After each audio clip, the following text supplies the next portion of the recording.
Huni, what were you thinking, going out by yourself? Don't you know how dangerous it is? It's okay. Toba helped me. And we met some kind strangers who helped us. And Kind strangers? What made you so sure they were so kind, huh?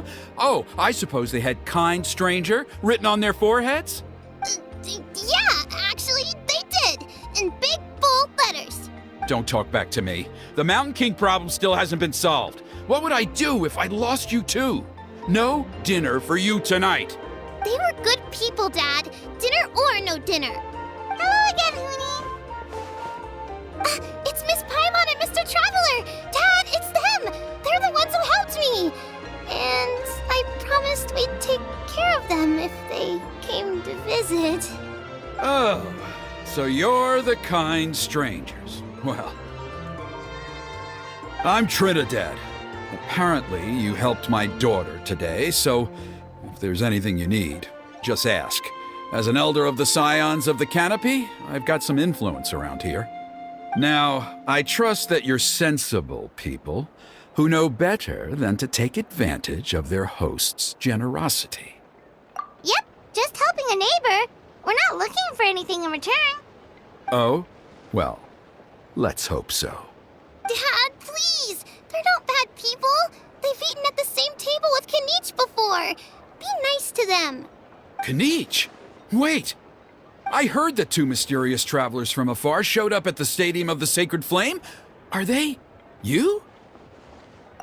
And Paimon's the other.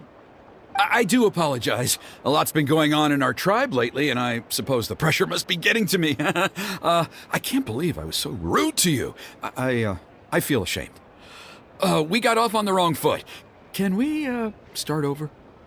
Oh, now we're talking. Seriously, though, don't worry about it. Already forgotten. We're just happy to see Huni got home safe and sound. Oh, you just arrived, I take it, and it would be my honor to give you a hero's welcome tonight. Careful now. That's quite an about face. We've heard that kind of thing can lead to spontaneous combustion around these parts.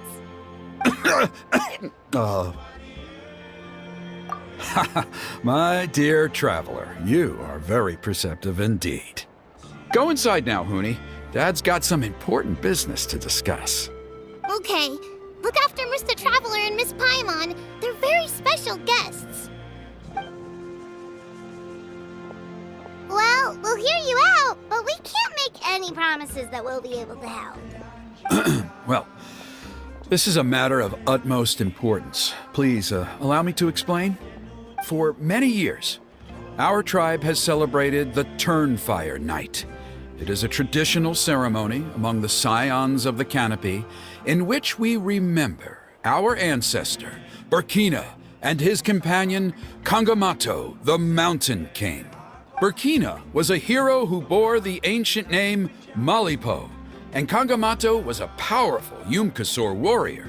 Together, they fought against the Abyss. They were victorious, but it came at a great cost. Burkina paid with his life. The Mountain King survived, but was contaminated by the Abyss, and he remains in hibernation to this day. Normally, Yupanqui never live longer than a century. It is possible that the abyssal power is responsible for his unnaturally long lifespan. Oh, that's right. The Mountain King is a living symbol of our glory, but even this glory comes at a price. The abyssal power inside him is highly sensitive, and when it is disturbed, he awakens and flies into a blind rage, attacking anything that moves. So, besides the ceremony, another important part of Turnfire Night each year is cleansing the abyssal power inside the Mountain King so that he will remain sound asleep. However, Abyss-related incidents have been on the rise in that land lately, as I'm sure you're both aware. As a result, it has become increasingly difficult to keep the Mountain King in hibernation. Only 5 months have passed since the last Turnfire Night, and he's already showing signs of instability. Has he woken up again? He has. We managed to contain the situation by performing a makeshift ceremony right away, but it was a close call. He could reawaken at any moment. Also, he attacked and wounded my companion, Nana, during the ceremony. She became contaminated by the Abyss as a result, and... We heard. Such a tragedy. We're really sorry for your loss. Yes, and Nana wasn't the first. Anyway, right now we're preparing for an exceptional Turnfire night ceremony, and we need to find a suitable flame bearer. From what I've heard about your adventures, I believe you would be perfect for the role. Of course. Plus, he's a bona fide hero who inherited the Malipo name. Oh, you mean Kinich? Yes, he's the one. A hero, worth his weight in gold. And unfortunately for us, he's all too aware of that. No prizes for guessing what he said when I asked him to host a Turnfire night outside of the annual schedule. An exceptional ceremony? Oh, I'll have to charge an exceptional prize. I swear, no other concept exists in that boy's brain. I'm not the one to usually talk about people behind their backs, but I'm convinced the Wyub got hit on the head and took a wrong turn the day it chose to give that ancient name to him. I mean, have you ever heard of a hero whose mantra is, "What's your asking price?" Oh, and don't get me started on that insufferable Ahau he hangs around with.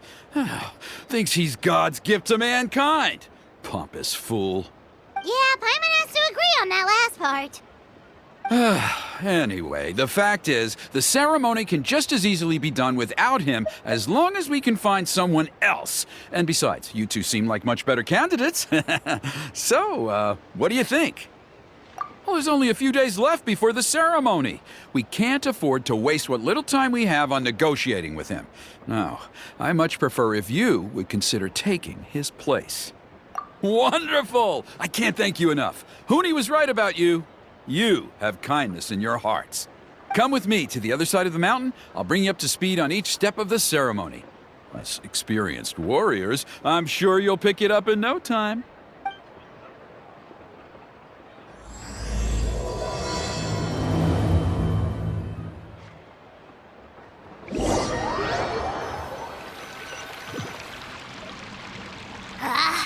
Achoo! Curses! Who dares insult the great Kahul Ahau behind his back? Oh, great Kahul Ahau, bless you. Shut your filthy mouth, worm of the abyss! Your putrid words defile the air we breathe. You make the almighty Dragon Lord, Kahul Ahau, sick to the stomach! Speaking as a member of the Abyss Order, that's music to my ears. Exactly the kind of reaction we're going for. But on a personal level, I gotta say, it's pretty hurtful. Ugh, never have we heard such brazen blustering from someone who is inches from death! Up yours, Four Eyes! We spit in your face!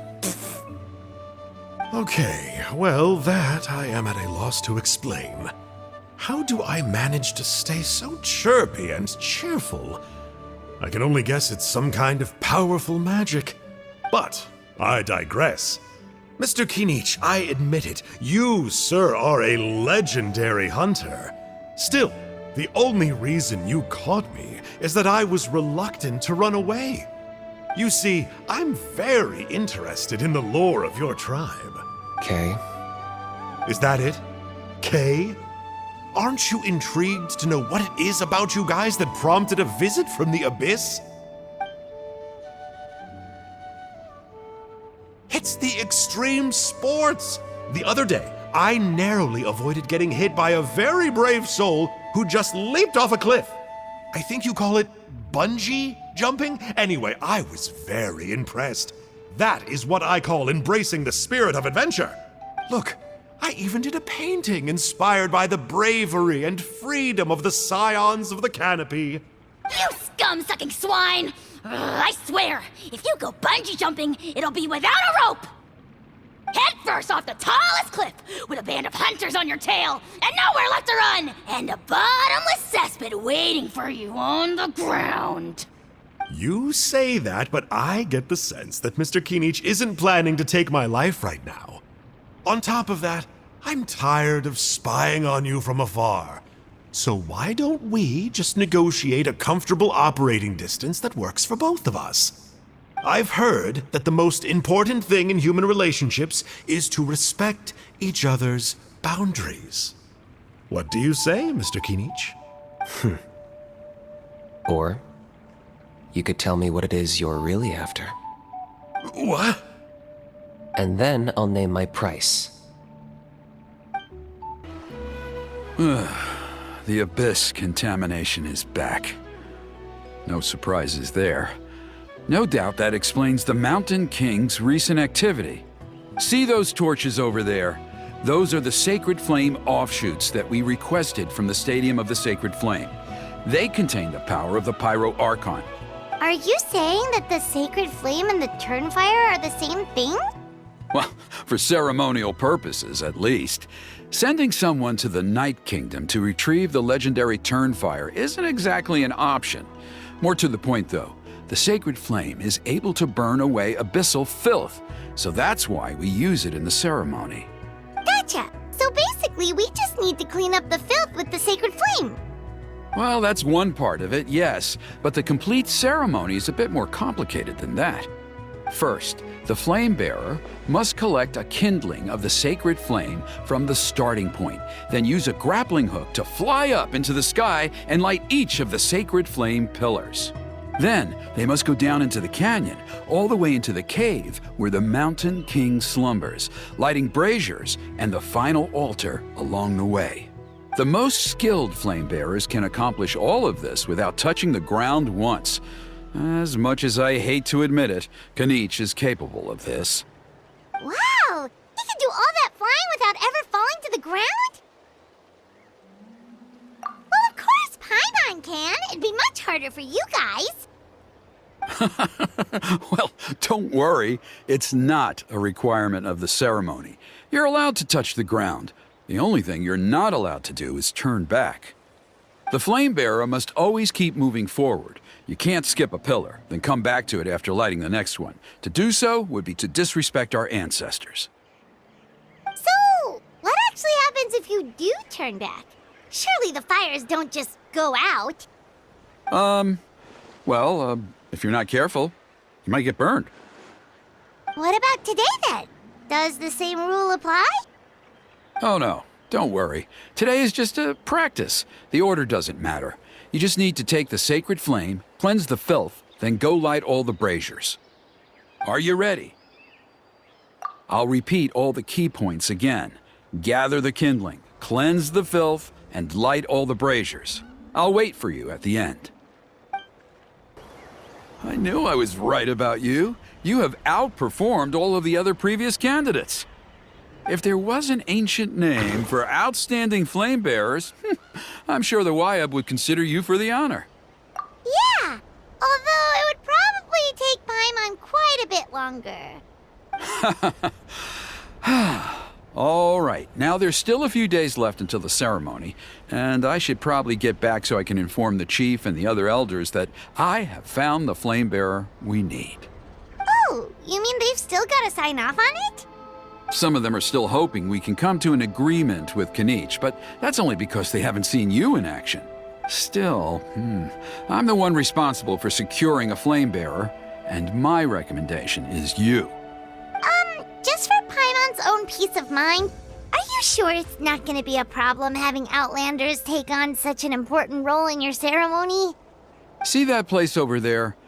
There was a time, long before the age of Burkina and the Mountain King, when we, Scions of the Canopy, called that our home. After a period of upheaval, our ancestors were forced to move away. Now, it has become a place where our youths go to develop courage and kindle a spirit of adventure.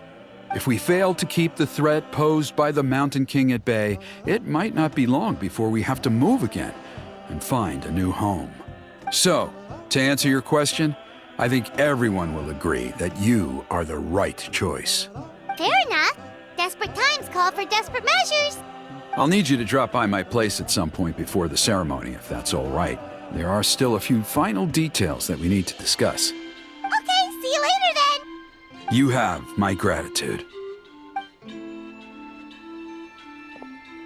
we've helped out with a lot of other local festivals before, but this one feels a little different. Anyway, let's take a break before heading back to Trinidad's place.